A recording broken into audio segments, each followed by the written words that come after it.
So I find it a very helpful practice at night when the sky is clear, not like tonight when it's rainy, but when the sky is clear, to look up and see the stars and the planets and so on, and to think that there's other solar systems, other universes, and there's other sentient beings there. And these sentient beings have forms that I have no idea what they look like. Probably very different than ours, maybe even different sense faculties than ours.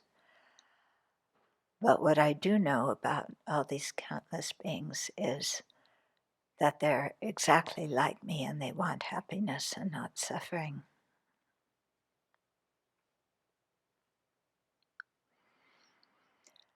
So sometimes when I look out and see the stars and think of the beings there, then I do a short meditation on the four immeasurables while I'm standing there, sending them love, compassion, joy, and equanimity. And especially hoping that one day they can meet the Buddha, Dharma, and Sangha and receive teachings and practice the path and attain the result.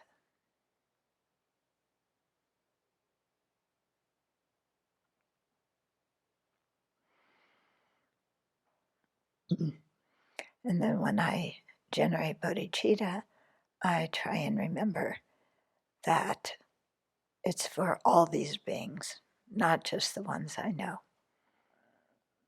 but so many countless beings.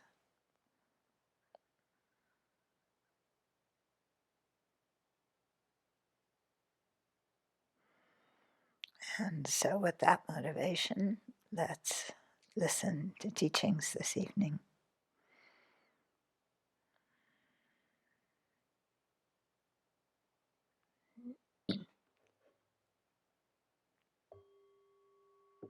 Okay, so we're in the middle of the Library of Wisdom and Compassion, in the middle of Volume 3, Samsara, Nirvana, and Buddha Nature, and in the middle of a chapter called Karma, the Universe, and Evolution. And we might finish the chapter this evening, we'll see. Okay, so the section we're at is on page 152 at the bottom, Karma, Instinctual Behavior, and Our Bodies.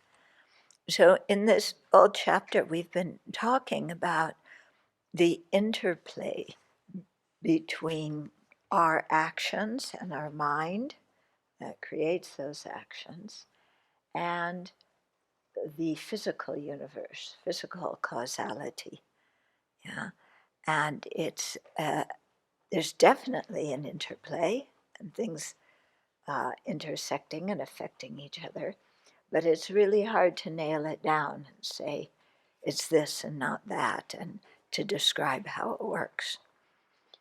But it's an interesting thing to think about and to make us aware of, that our actions influence not only things in this life, not only what we experience in future lives, but it also plays a role in the environment that we're born into, and even in a universe and how it forms.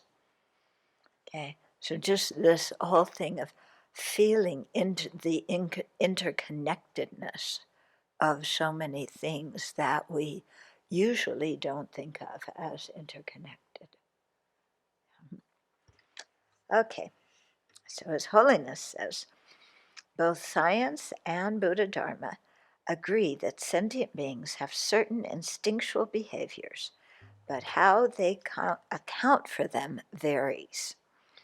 Science looks to genetic makeup for answers, while the Buddhist sage Bhava Viveka said that calves instinctually look to their mother for milk because of latencies on their mind streams from previous lives when they had acted in a similar way.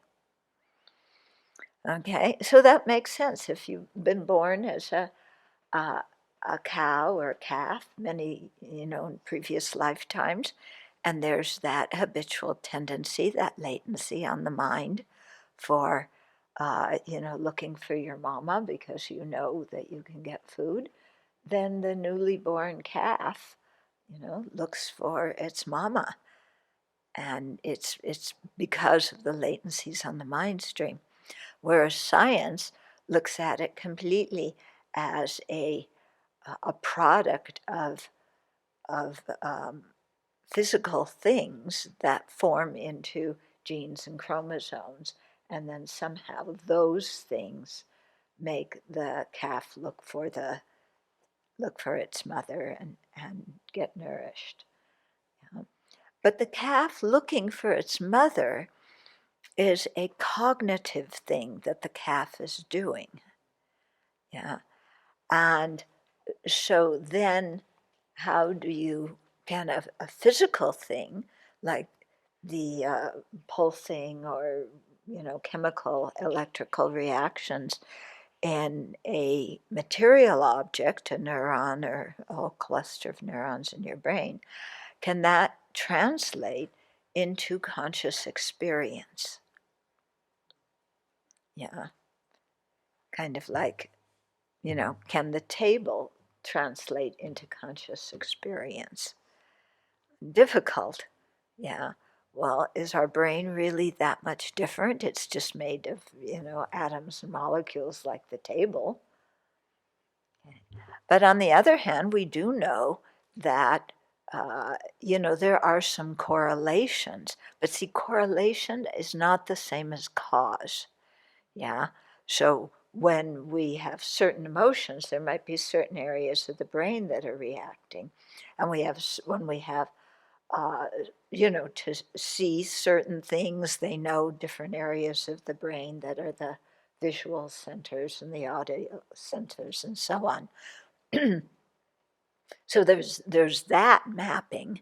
So there's some correlation between when there's a conscious experience and something going on in the brain. But does that mean that the brain caused the conscious experience? Cause and correlation are very different, Or does the visual experience itself cause the brain to do all these things? Or do the two come together? So this is the kind of thing when His Holiness has conferences with different scientists, the ideas about these kinds of things fly. And His Holiness always concludes, this needs more research. Okay. But it's interesting, isn't it? Yeah. And last week we talked about the space particle and how it has the potencies for all the other physical traits. And, again, it doesn't say exactly how those things affect each other, but it does.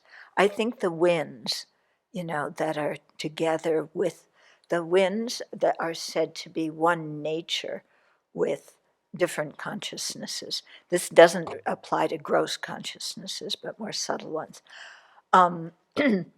The wind is the movement side. Yeah, the mind is the conscious side, experiential side. So I think, the wind has something to do with it. But don't ask me how. I cannot explain it. Yeah. But like His Holiness, we read last week, he said, the Buddhas know this and the very highly realized yogis know this. So track them down and ask them, okay? And they might answer, but I don't know if we would even understand the answer. Yeah? We ask a question, but can we understand the answer? Okay, to continue. Nevertheless, certain instincts are related to the type of body a sentient being has. Okay, so this part is more evident to us. We are in the desire realm, where the bodily constituents of beings are such that desire, the emotion of desire, is dominant. What do you think? True or not true? It's true, isn't it? You know, the mental state of craving, desire, I want, I'm attached. Whatever species you look at in the desire realm, yeah, it afflicts all of us. I mean, from the stink bugs and the flies to, whoever else you want to think of. This is the prominent feeling, okay, or the prominent mental state that really drives our lives. And, when they talk about the will to live, I think a lot of it has to do with attachment. Yeah. And especially when you're very attached to things, you don't want to die. And that attachment is also what causes the fear of death, because you're giving up your whole ego identity and everything you've ever desired and been attached to, because none of it comes with you when you die. And so that strong attachment causes, incredible fear of who am I going to be without this? Like even our body, who am I going to be if I don't have this body? And then craving, I want a body, I want a body, I want a body. And then, as they say, be careful what you want, you might get it. And so we wind up being born in another samsaric body that gets old and sick and dies. Okay. So we are in the desire realm, where the bodily constituents of beings are such that desire is dominant. Thus, we have many biological needs and desires, and our mind craves these. Okay? So desire's the one that goes first. Then, when our desires are frustrated, when we can't get what we want, or we got it, and then it gets broken, it gets lost, it disappears, or we got it, and then we realize it wasn't as good as we thought it was, so we're disappointed, then all the anger type of emotions come. Yeah, because what we desire, the fulfillment of what we desire, is frustrated. Yeah. And we don't just sit there and going, well, I can't get my chocolate, too bad. I want my chocolate. And how dare you take my chocolate? Nobody gave you permission to take my chocolate. It's mine. Etc., etc. And then wars start. Not over chocolate, but chocolate is a symbol of our attachments. Okay, so thus we may have many biological needs and desires, and our minds crave these. Some animal species are vegetarian, others eat meat. This is not primarily due to karma, but to the physical condition of their bodies, their genetic makeup and biological functions. So by the kind of body different beings have, they need different nutrition to keep their body alive. So he's saying that is the factor that principally determines whether somebody is carnivore or herbivore. Okay. However, the existence of these types of animal bodies on this planet is related to the general collective karma of the sentient beings on this planet. The fact that a particular sentient being is born in a carnivore's body is a ripening result of that person's individual karma. Okay? So when he said the existence of these type of animal bodies on this planet is related to the general collective karma of the beings. Okay, so, the beings have different collective karmas, karma you created in a previous time together with others, in a certain situation. So maybe that might influence populations, which populations are born as what and what they eat and so on because of things they did together as groups in the past. But in terms of an individual sentient being, their body is the ripening result of their own individual karma. Okay. So then it's interesting, well, then why are some human beings carnivores and some are herbivores? Yeah. Is that only because of this life? Are there tendencies from previous lives, going? Yeah, it's an interesting question. I mean, I was raised, my family ate meat, and that was it, and that's how you receive nourishment. Anybody else family that were like that? You never questioned it, that's what you eat. And in 5th grade or 6th grade, when they told you remember they used to tell you the nutritional things? Yeah, so there was meat and there was mashed potatoes and there was some vegetable that you didn't want to eat. And those were the dietary groups, right? Yeah. And then there was dessert, and you had to make all gone before you got that one. Yeah. So, we were raised like that. But then, some of us, something happened in our life, and we just decided we aren't eating meat anymore. And our bodies adapted and adjusted, and there was no problem. Other people try and become vegetarian. They have health problems, So it's really interesting. Why would one person have a health problem and another person wouldn't? That could have to do with their karma, because the karma affects which body they take, but it might be the way the digestive system works and the overall functioning of that body that is going to determine whether, they're healthy eating, just a vegetarian diet.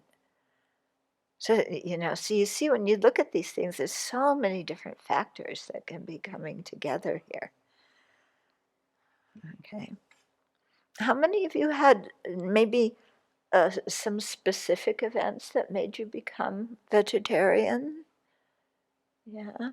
How many of you became vegetarian because you had to? You came here and you had no choice? Yeah. Anybody? One person? Okay. How many people became vegetarian because your friends were talking about it? Okay. Because of the Dharma. Okay. And thinking about the fact that other living beings died. Yeah. When we did the Vajrasattva retreat in Canada, it was over Canadian Thanksgiving and American Thanksgiving. And on that retreat, I started purifying the number of birds I had consumed over the course of my lifetime and was dedicating all the merit for these millions and millions of turkeys. And that was the end. So now that we're coming up on Thanksgiving, I thought it might be timely to share that for. Yeah. Yeah. Yeah. For me, I was traveling in Europe, and we went to a supermarket in Germany and got some sausage kind of thing. So, and we brought them back and we cooked them. We were camping and we cooked them. And then I cut it open, and blood came out. And that was it for me, I was driving on I-95 coming home from work one night, coming off the 520 bridge or something. We were kind of flying by each other, and this big, huge semi-tractor trailer came by, piled with cages of chickens. and their feet were hanging out of the cages. They were half bald, and there was hundreds of them on this thing, all strapped in, going someplace to get butchered. Yeah. And that was what really threw it over the edge. Yeah. Yeah. And when I was in Paris, we walked in the area where they butchered animals, and there were just the big garbage things, you know, that they have, huge ones, filled of cows' heads. Yeah, it was, yeah. So, you know, because you just think about it, it's like, I don't want to eat somebody else's body, and I would not want anybody else to eat mine unless there was a famine and starvation or something like that. But just for the heck of it, for lunch.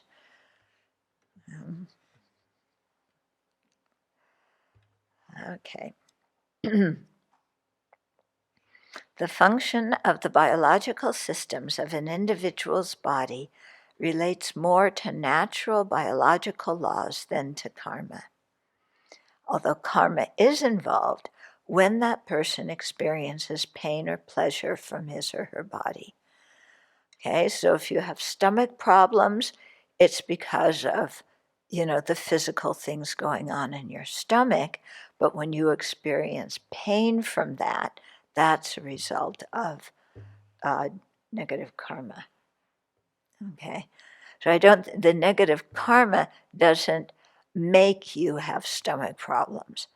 Yeah, the stomach problems arise from the biological function of the body, but the karma is what makes us experience pain from that. Our discomfort when we have a cold is due to our karma. Our catching a cold depends on the presence of the virus near us, sanitation in the area, and the state of our immune system, and to some extent our karma. Okay, like, do we happen to go in that place where all of that is happening? However, our hand being the nature of matter and our minds being the nature of clarity and cognizance are not due to karma. These are simply the nature of those phenomena.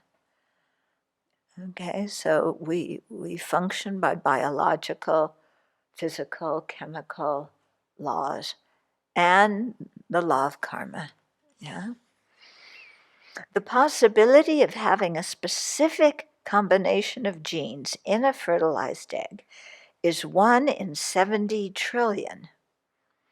Why a particular sentient being's mind stream is attracted to that particular zygote and is born in it as a result of her,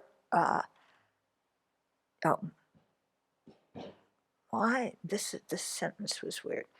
Why a particular sentient being's mind stream is attracted to that particular zygote and is born in it is a result of his or her karma. Yeah, so it makes the you know, when craving and clinging are ripening at the time of death, it makes a particular physical form appear to the mind as really beautiful and attractive. And then, you know, we're sitting there going, I'm leaving this body, I want another one. So we go towards what seems attractive to us, which, you know, may be a hell being's body, but at that moment of the karma ripening, it appears as something desirable. My being born in this body is an effect of my karma, but my body itself is due to the sperm and egg of my parents. My height is due to my genes and diet, but my being born in a body with these genetic predispositions was influenced by my karma. So the karma will influence what body we're born into, but then the health of that body, you know, then like, or how tall you grow or whatever, then there's a whole bunch of other causes of that. That's not, you know, karma. That could be your diet, the environment you live in, and so on. Because we know that not everybody with the same genes grows up to look exactly alike or be the same height or whatever. It is important to distinguish the role of karma vis-a-vis the general characteristics of a species and the experience of an individual in that species. Okay. For example, it is doubtful that human beings having hair and fish having scales is related to karma. Yeah, that probably has to do with the evolution of those beings, because if you're swimming in an ocean, having long hair is going to be a pain in the neck, and if you're a human being having scales, I don't know, maybe what would scales on a human being be like? Would they be itchy? Or, then we would have beauty contests about scales and products to make your scales more attractive. I don't know. Okay, but that all is due to natural laws, okay? Okay, so human beings having hair is due to natural laws. However, my being born in a body with genes causing baldness is a result of my individual karma. There you go, okay? So what individual karma, what you did to be bald, who knows? I have no idea, And whether you like being bald or don't like being bald, that depends on your present mind and how much you're influenced by what society tells you you're supposed to look like. Yeah. And then that's influenced by how much we buy into what society tells us we're supposed to look like. Still, that evolution of human bodies in general occurred the way it did, with the potential to be bald, was in part a function of the collective karma of sentient beings who had created the causes to be born in these bodies, which includes me. So if you're born in the kind of body that can go bald, that has the potential to go bald, the body having the potential to be bald is the more the quality of that species, but you're, going that you have the potential from the genes, but then if you go bald, it's still the physical function, but that's going to depend on your karma too. Yeah. Okay. As you can see, this is a complex topic, says His Holiness. The extent to which the various systems of cause and effect, physical, biological, psychological, karmic, and so on, are interrelated and influence one another is not easy to delineate. Although Darwin's theory of evolution does not address the issue of what sentience is, or how beings' mind streams came to be associated with the various physical structures that are their bodies, it can explain the general physical evolution of the various forms of life on our planet. Buddhists would add that the karma of the sentient beings who will be born in those bodies influence the type of sense organs and some of the features of the bodies in these various realms.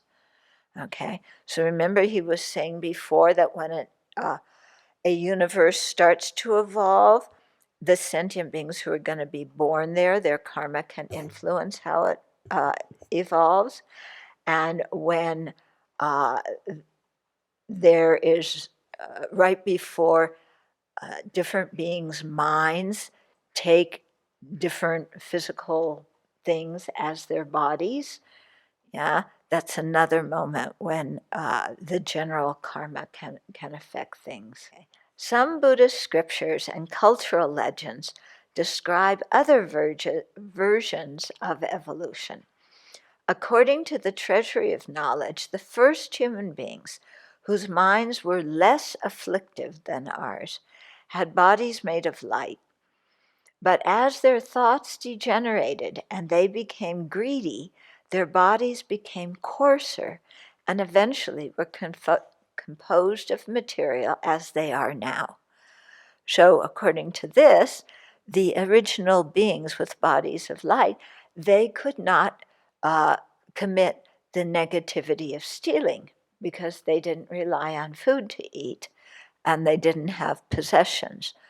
Yeah, so it's interesting, if you have a certain kind of body in a certain realm, then maybe you can't, create certain kinds of negative karma. Whereas if you have a body in a different realm, you might be very inclined to create negative karma. I mean, if you're born as a carnivore, as a lion or a tiger, then, to stay alive, you have to kill. So, your karma threw you into that body where you're again creating negative karma.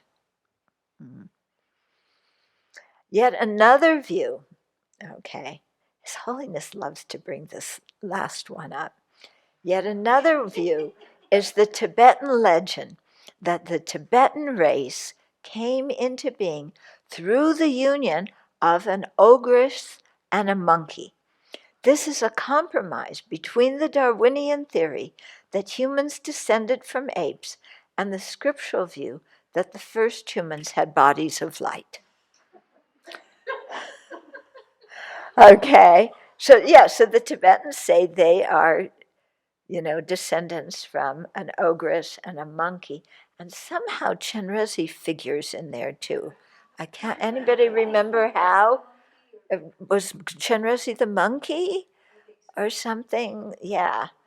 So I don't know. What? He wasn't the matchmaker. Yeah.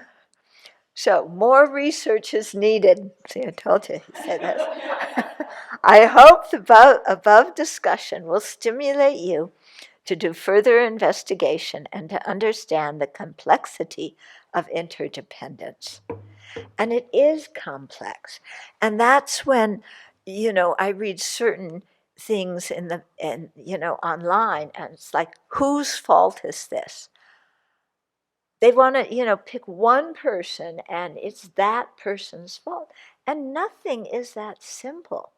Things occur in a whole milieu, and that person, people are influenced by things way back in previous lives, by earlier in this life, by all sorts of stuff. And, so to say, what happened in such and such an event, I mean, it's so complex and just to blame one individual. I mean, there may be some individuals that have a stronger foot in the door in causing that, but still, how many conditions influence them, And as we were, Aryadeva talks about in chapter 4 of the 400, a leader can't be a leader unless followers follow that leader. Yeah? So a leader has to, is influenced by their own thoughts, but also, having the followers and having to please the followers or whatever it is. Yeah? And so, things get quite complicated. Mm-hmm. Okay, so that's the end of chapter 6. We are now on chapter 7, which is called Revolving and Cyclic Existence, the 12 Links of Dependent Origination. So, chapter 7 starts.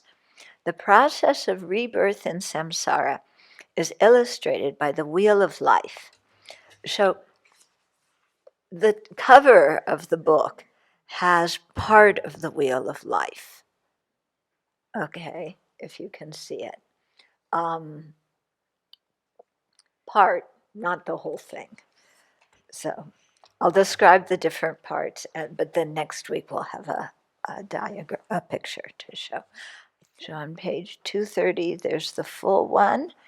On page 216, there's a picture of the two inner circles and a little bit of the third circle.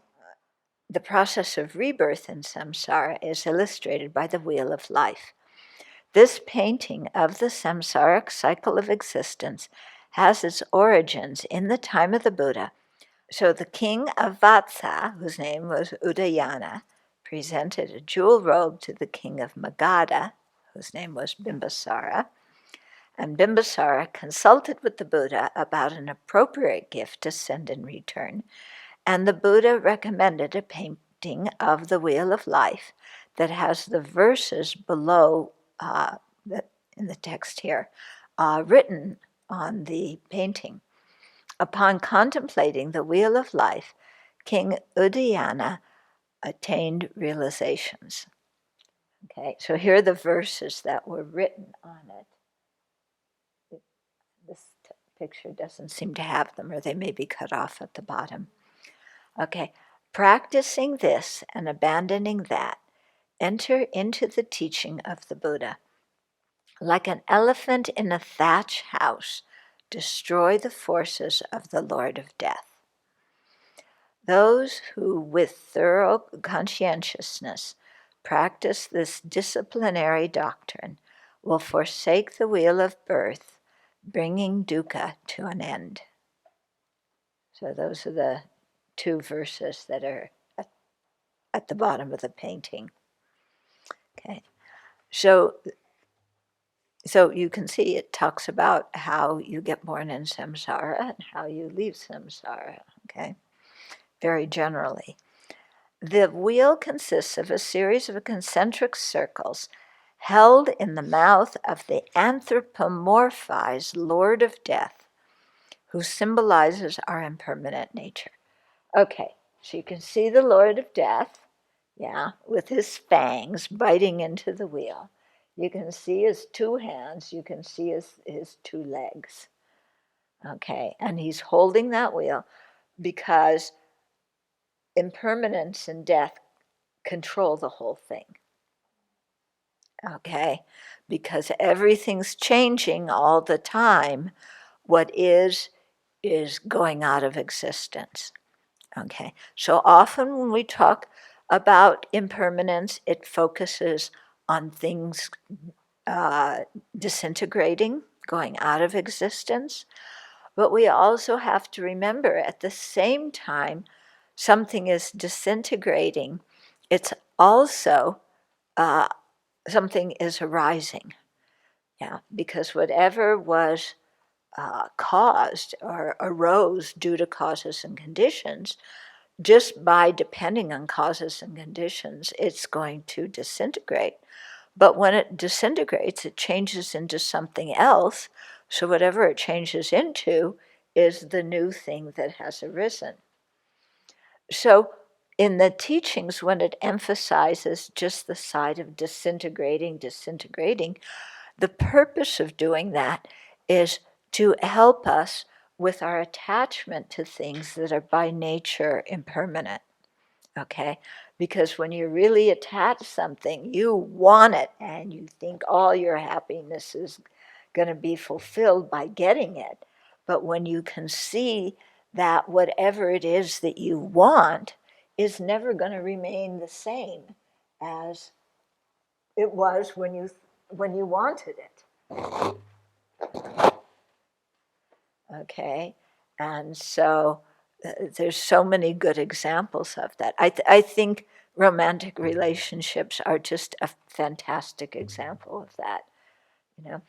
And I remember in the early years of the Abbey, there was one woman who came a lot, and she brought her niece. Her niece was maybe 13, 14 years old, so she was really starting to get interested in boys. So one day we were going down to Coeur d'Alene and we were taking her with us. I forget what we were doing. Anyway, we stopped at a park to have a picnic. And so Meg, you were there? Yeah, you remember that? And so there were some high school boys playing basketball yeah, yeah. So Megan is like,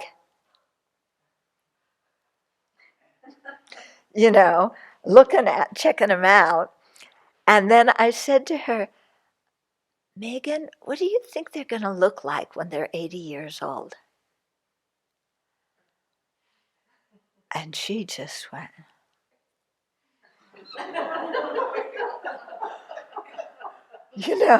connecting this like good looking teenage boy with what they're going to look like later if they live that long was too much for her. She couldn't grok that. How could that happen? Yeah. But I think many people, when they fall in love and get married, they don't consider that either. Yeah. And if the person they fell in love with was 80 years old and you're standing there getting married and you're, 20 something and they're 80, it's like they're not so good looking anymore. And then you really see how much attraction is due to your hormones and and not to, how much you think that they're such a wonderful person. It's just, you're that age, you're nutty. Yeah? I mean, we've all been that age, yeah? Were you nutty? We're all just like raging hormones. Okay.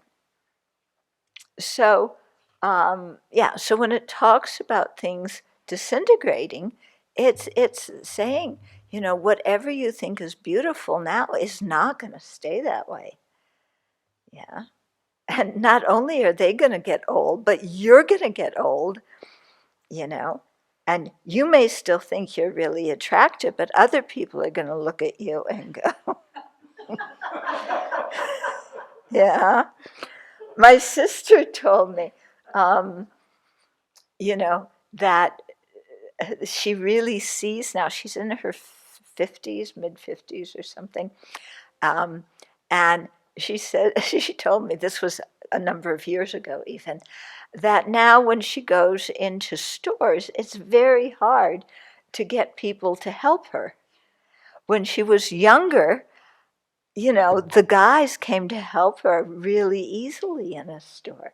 But now she's older and, difficult to have somebody show you where the peanut butter is or, yeah. So, but we never think, oh, I'm going to look like that. But this is why on the Abbey webpage, when we have everybody, we have a picture of them as a baby, and then before they ordain, and then when they ordain. Yeah, just to see that things arise and cease. Yeah, all the time. My teachers used to talk about aging, and give this whole description of aging about, especially, because your body's difficult to move, and I remember very clearly, and when you go to sit down, you just fall in the chair like a bag of potatoes. And this whole, how everything's aching and you move with so much difficulty, and how if you, knowing what you look like now, you looked in the mirror and there you were when you were 60, 70, 80, whatever it was, how you would like be horrified and faint or run away screaming or whatever it is. And then, of course, the description with the wrinkles and the gray hair and all the barnacles. Yeah, yeah. This is what I just went to the dermatologist, so this is what they call them. Because who can pronounce keratosis? There's so many keratoses. They all have these weird names, and who can pronounce? So they just say barnacles.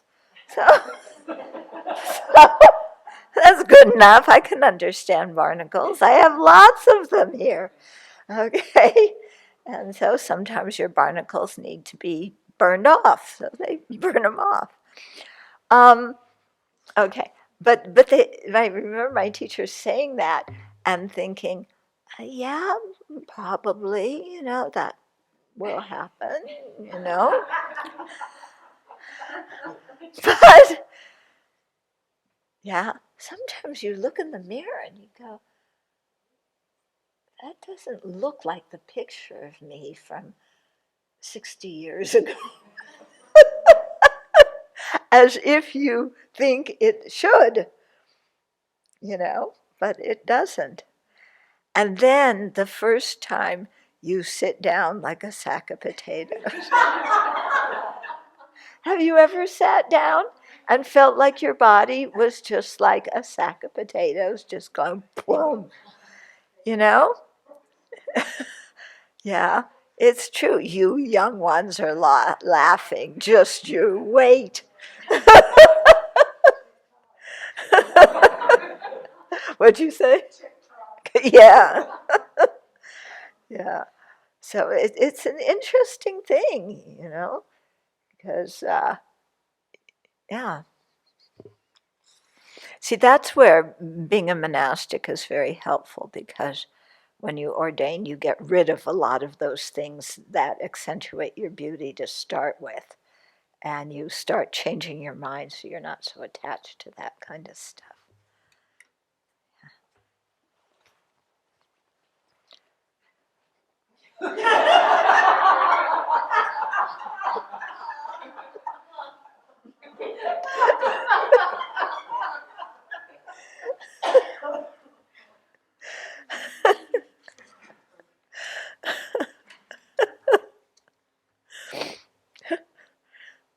I'm always wondering, when they're going to have one of us on the red carpet, and, out at some of these big galas, because the people, what they dress up, what they wear at these things, it looks like Halloween to me. They wear such weird things. Unbelievable. Yeah. So we would fit in. We would look actually quite conservative. Yeah. Yeah. One guy at this last thing, I don't know, he came in some big cape, and they peeled the cape away, and he was in armor. And then they took off the armor, and then he was in some kind of skin tight thing. And yeah, so we're kind of normal and conservative, aren't we? Huh? Okay. So the center circle, yeah. If you look at the center circle on there, or in your book on, what page was it? No, the two, yeah, 216. Okay. So the center circle contains a pig, a snake, and a rooster, signifying the three poisons of ignorance, animosity, and attachment, respectively.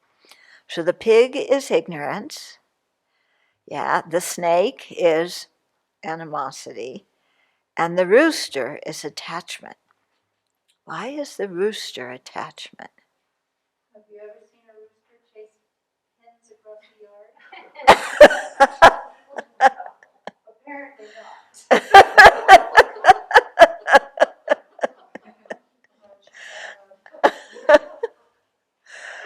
Okay.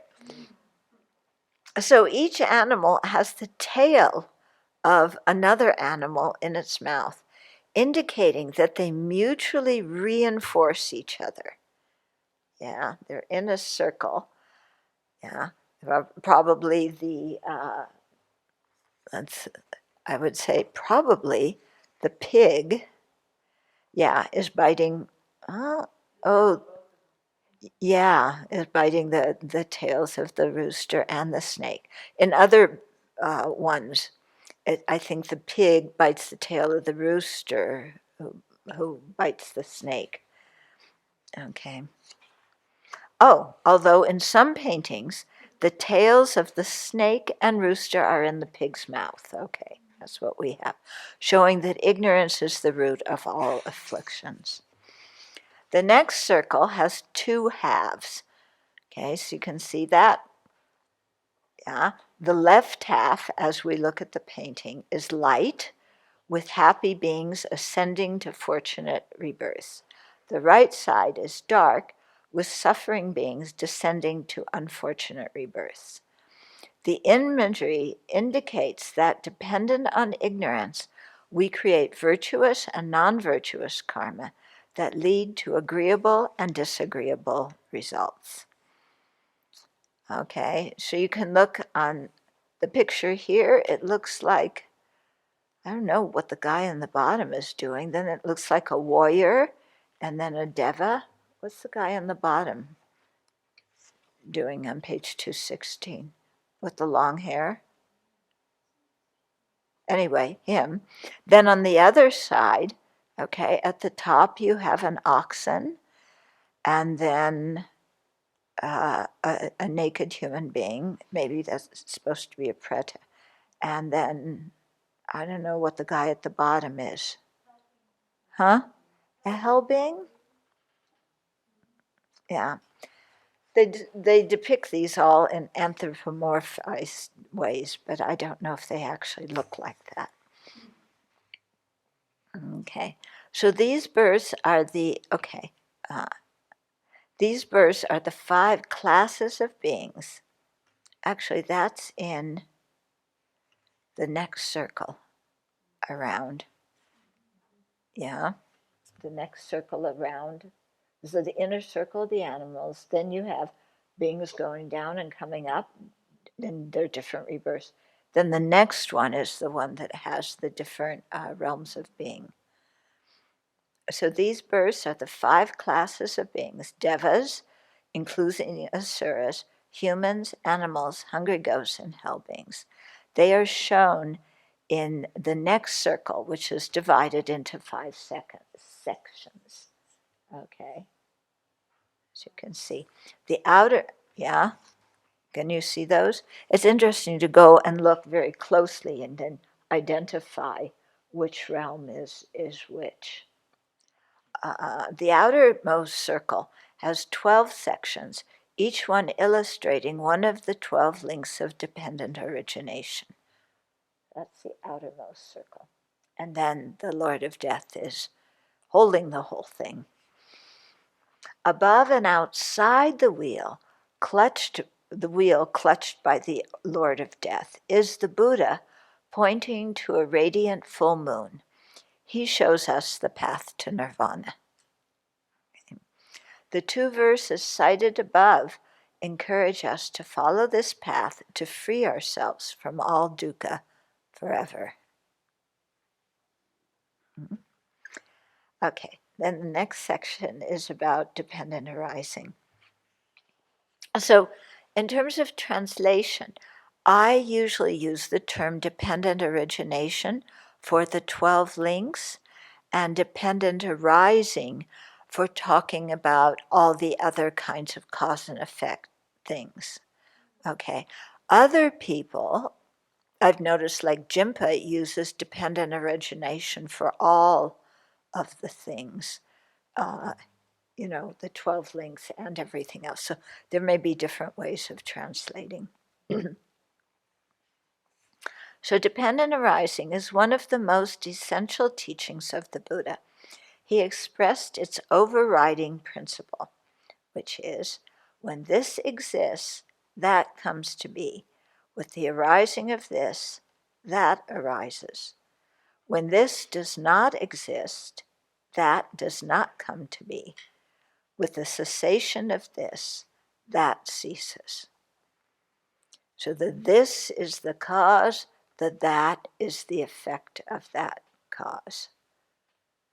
Okay, So when this exists, that comes to be.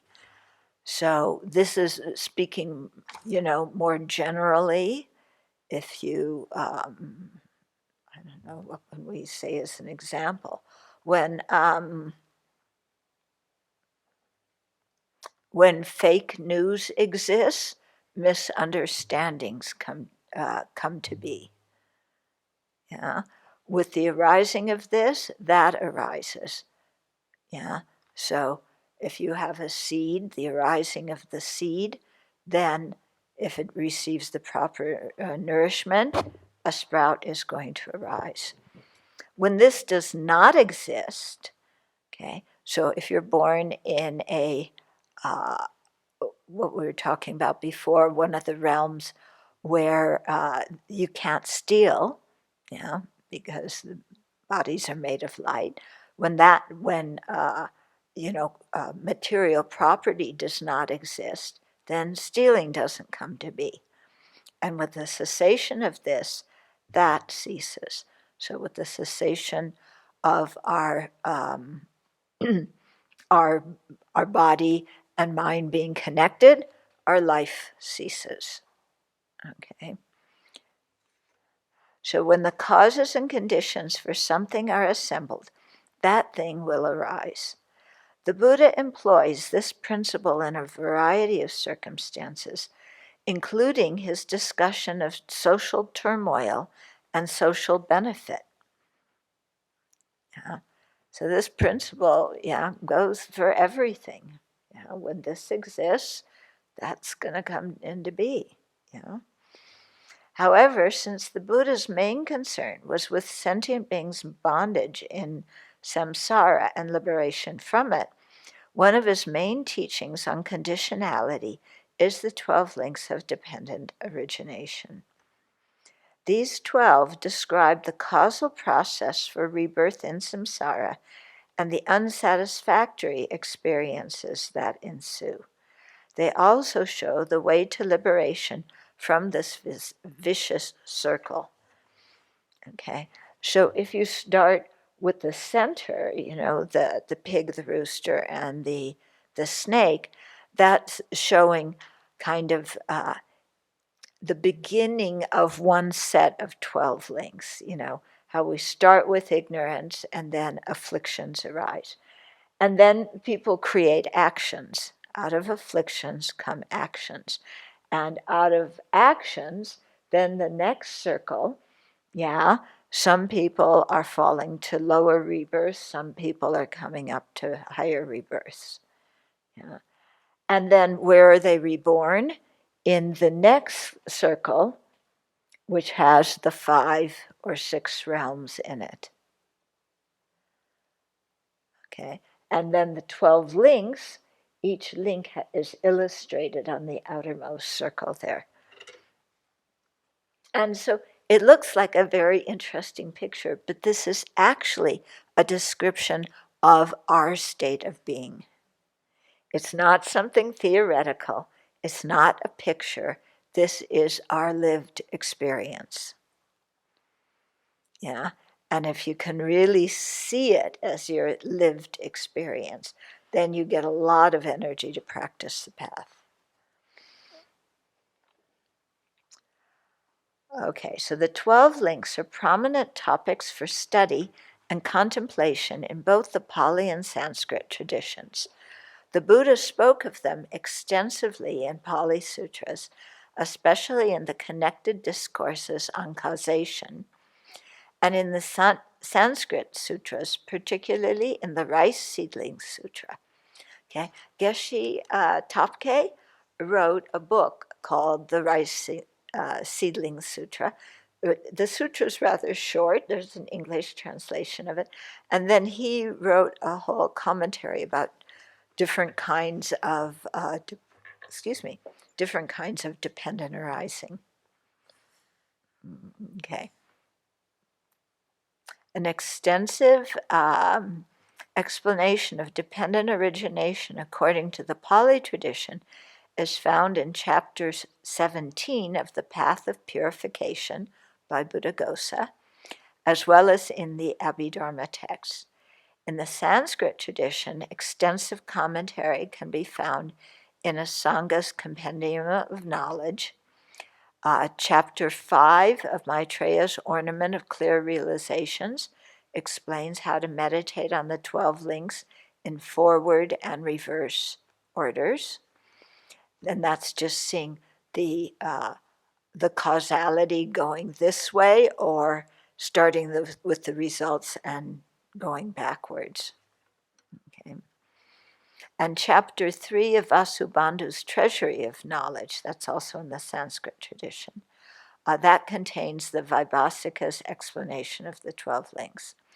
Chapter 24 and 26 of Nagarjuna's Treatise on the Middle Way establish the conventional existence of the 12 links while refuting their inherent existence. So it's Tsongkhapa elaborates on this in The Ocean of Reasoning, which is in English. The Buddha presented dependent origination in a variety of ways. Sometimes he began with the 12th link, which is aging or death, and worked backwards, aging and death. What was it caused by birth?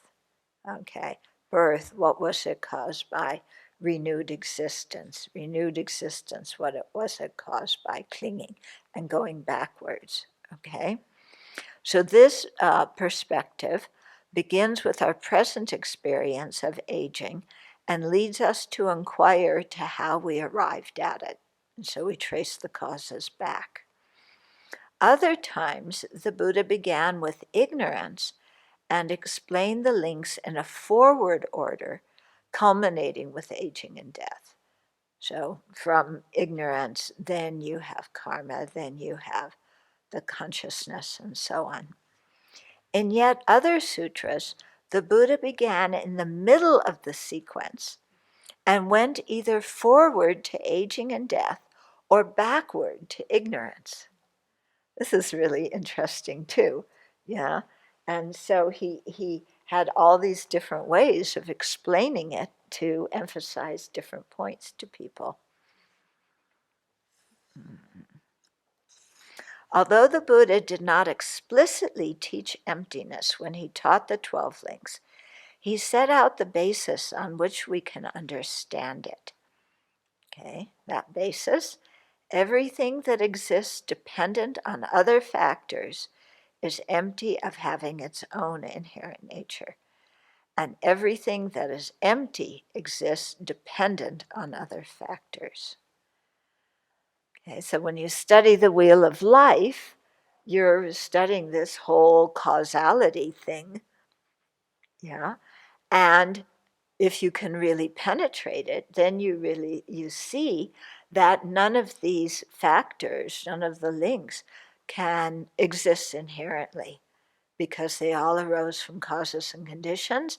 They all disintegrate and become something else, yeah? So they are empty of having their own inherent nature.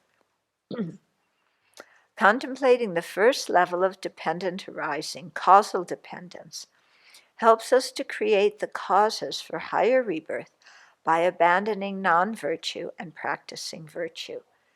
Okay, so when we usually first study dependent arising, we hear about causal dependence, which is what the Wheel of Life is talking about.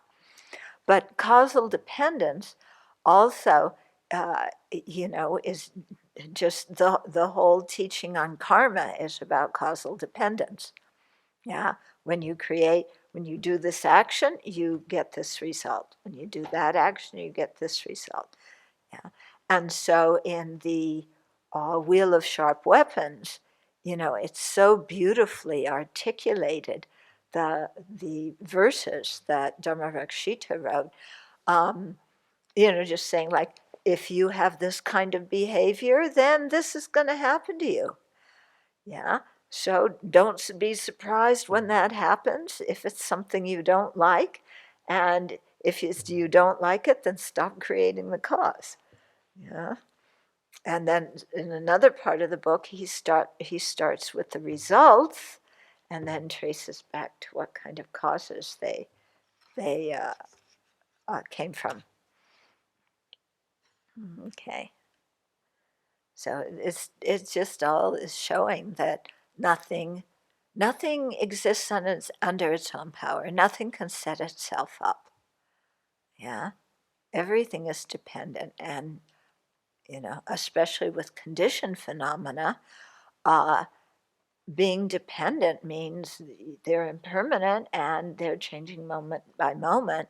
And if you really think about that, then it makes you ask questions in your life about how you spend your time and what you're doing, and are you creating virtue or non-virtue or whatever.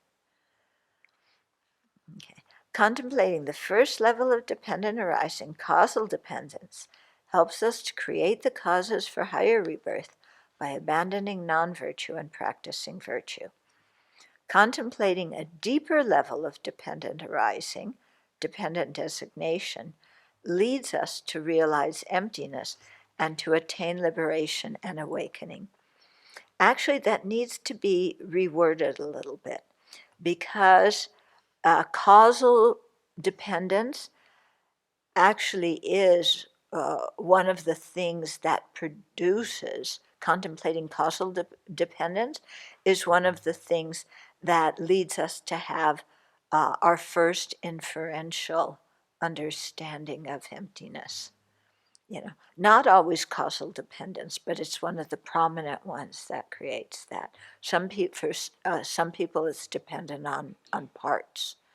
Okay, and then dependent designation figures in there, but we do not understand subtle dependent designation, or what they call mere dependent designation, until after we've realized emptiness. Okay. So, so that first sentence, I hope, Venerable Damsha, you're listening.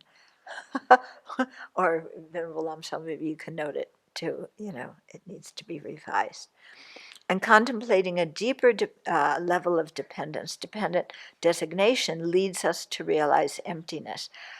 There's different levels of dependent designation, and that sentence needs to be, altered too. I have to think about how to do it in as few words as possible, because publishers don't like when you change things in the middle of a page or even at the end of a page. Whether we seek a higher rebirth or higher goodness, meaning liberation or enlightenment, understanding dependent arising is important, and the teachings on it are precious. Yeah. So when His Holiness, as he often says on these short things that he's doing during COVID, like there's a problem, praying is not going to heal the whole thing. Praying has a good influence, but it's not going to be the thing that's going to heal it. We need action. So what he's doing there is really pointing out what causes create what kind of results, and what kind of results do you get from what kind of causes. And then we need to figure out what kind of causes we're going to create, and look, evaluate the causes we're creating now and see if we're actually creating the kind of causes for what we want to attain, either in this lifetime, as a society, or karmically for the kinds of karmic rebirths we will have. Although the realization of the emptiness of inherent existence will free us from samsara, we cannot dive into meditation on emptiness immediately. We must first eliminate coarse wrong conceptions, such as believing that our lives and our dukkha are just random occurrences, or that they arise from an external creator or from another incompatible cause. Contemplating causal dependence through the 12 links helps us to counteract these misnomers and to become familiar with dependent arising. The principal reason proving the emptiness of true existence. In the Rice Seedling Sutra, the Buddha said, monastics, he who understands this rice stalk can understand the meaning of dependent arising. Those who know dependent arising know the Dharma. Those who know the Dharma know the Buddha. This is a really famous quotation and requires some unpacking. But right now, I want to pause and see if there's questions or comments. I really appreciate the presentation in chapter 6 and the complexity of how karma is interacting with all of these other laws of causality. Mm-hmm. What advice do you have when, in teachings or scriptures, stories are presented that are illustrations of karma and seem to conflict with physical, biological, chemical causality? Like, how can I work with that when I'm reading a story that seems to conflict? Can you give me an example? The sea monster with 18 heads? Yeah, what about him? I've never seen evidence that sea monsters with 18 heads exist. But that's just because you're looking on this earth in the small area of things that you've happened to see in your life. Mm-hmm. And you haven't seen the bottom of the seas or what's up in the skies or even all the other living beings. And then, like I said, with our beginning motivation, I mean, there's a huge universe out there and so many realms of existence. Mm-hmm. And, we don't know what these beings look like or what kind of sense faculties they have. I mean, there's probably some that don't even have heads. There's sense organs or, other places. Okay? Yeah, so don't just think of like what you've seen with your own eyes, because our experience of this vast universe of phenomena is so small, really. I have a couple of things. One thing is with the new environmental movement, with so many young people who are pointing the finger and blaming the other two generations before them. Yeah. From a Buddhist perspective, of course, we know that it's not just these two generations, that those who experience that have the karma to experience that, so, and have created the causes for that, and that will perpetuate this kind of anger that they hold on and the attachment to that view, right, will just continue the suffering and the creation of more destruction. I just wanted to point that out because, I find it important. It's a dilemma for myself when I'm watching that and even talking with people who have that view but don't have the Buddhist view. I feel like it's a dead end somehow. And I don't know really how to talk with them then. Yeah, I mean, that view is quite narrow because they're not seeing all the causes and conditions. And also, that view thinks that anger is good and is going to bring some kind of good result. And it doesn't. Everybody is just getting angry at each other instead of coming together and making some good policies that will work for everybody. Yeah, but the new rage it's not a new rage, it's an old rage that is really popular now, which is anger. Yeah, anger, let's find somebody to hate, somebody to be angry at, somebody who doesn't appreciate us, who makes fun of us, who disrespects us, who is the cause of all of our problems. And that's what people spend their whole lives doing. And you wind up miserable and none of the problems get solved. Yeah. And what's interesting from what you said, the young people that get mad at the previous generations, they could have been those people in the previous generations who ignored the environment and started causing all the pollution. Yeah. Yeah. So luckily not every young person is angry, I believe. But the second thing is there's this, there are projects such as a genetic manipulation of creating races that have died out with the intention to protect further degradation, such as in Siberia to reintegrate mammoths by genetically manipulating, taking genes and using elephants for creating a new race. A In new order race to of human beings or a new species of mammoths. mammoths? Yeah. Okay. For yeah. example. Yeah, I wouldn't call them a race. Oh, They're okay. a species. A species. Yeah. Okay, good. Yeah. And so, how would you think about it? It's for me, as a human being, to manipulate nature. It's for me ethically questionable. And even if the motivation is to protect the environment, but if we manipulate, we don't know what comes out, how that will develop. Yeah.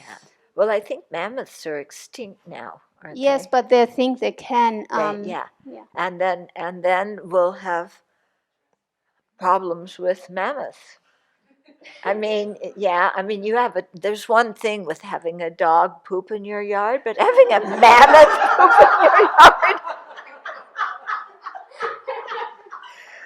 There's going to be some really unhappy people. You don't want to climb over the fence and eat your garden. Yeah. Yeah.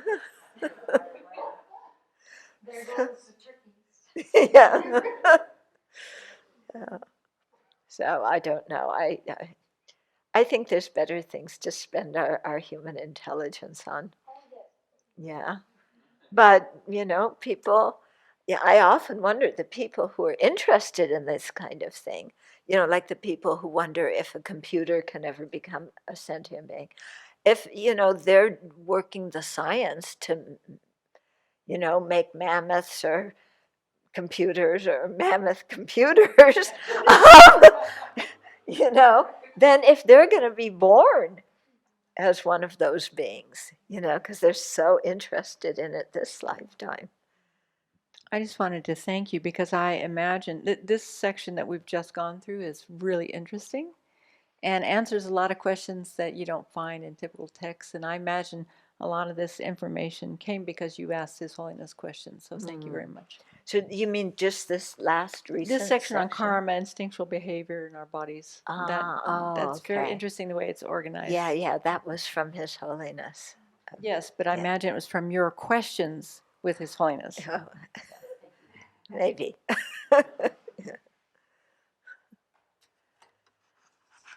Yeah, His Holiness got into it because I was asking questions, and then I remember we were standing outdoors and he was looking at some flowers and he said, "Yeah, I don't think our karma caused these flowers, but they're beautiful and we enjoy them, and that comes from our karma."